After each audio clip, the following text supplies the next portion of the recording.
Star Wars news. We got a lot more, so I reckon we need a video on it. So let's make one. So first things first, before we begin, yes, I'm stood up once again, back like the old OG days. Mainly because, well,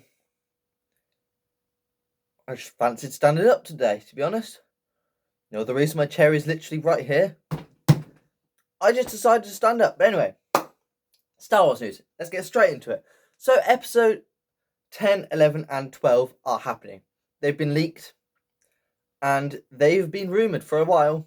And it's now in motion. So, what is it going to be about? Well, it's going to be the Skywalker Saga.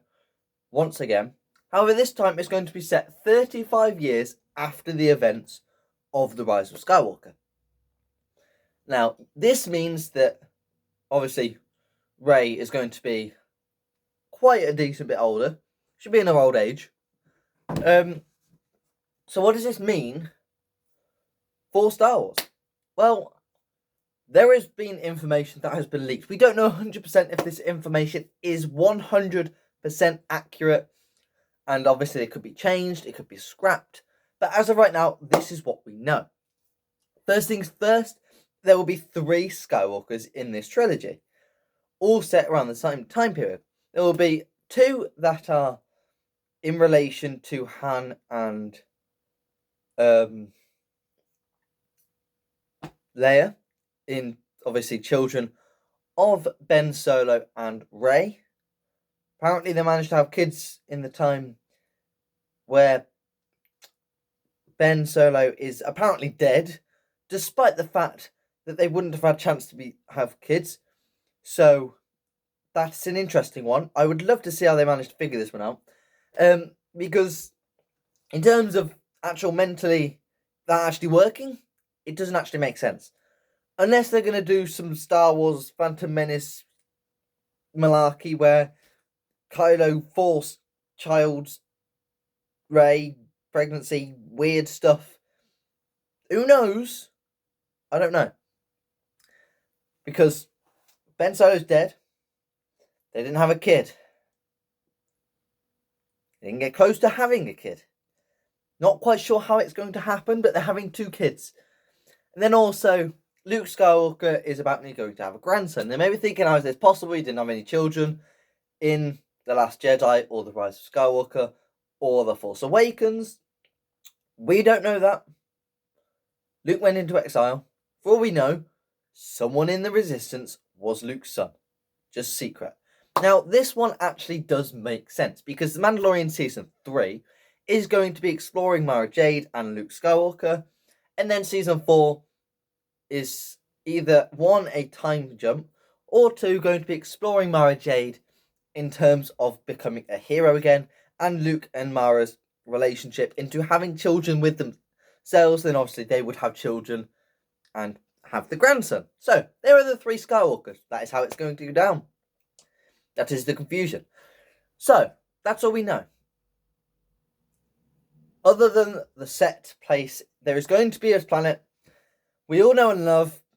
They're bringing back Tatooine, because obviously they need Tatooine in every single trilogy. You know, it was necessary in episode 1 and 2. It was necessary. Actually, it was necessary in 4, but it definitely was not necessary in The Rise of Skywalker. I don't really get that whole last scene. It was quite poetic and beautiful, don't get me wrong. But did it change the saga? No, it didn't. Just annoyed Anakin, because she buried the lightsaber in the goddamn sand. But anyway, the Tatooine is returning, but it's going to be different to what we've seen before. It's going to have Jedi temples. It's going to have more cities and towns and all that we never visited beforehand.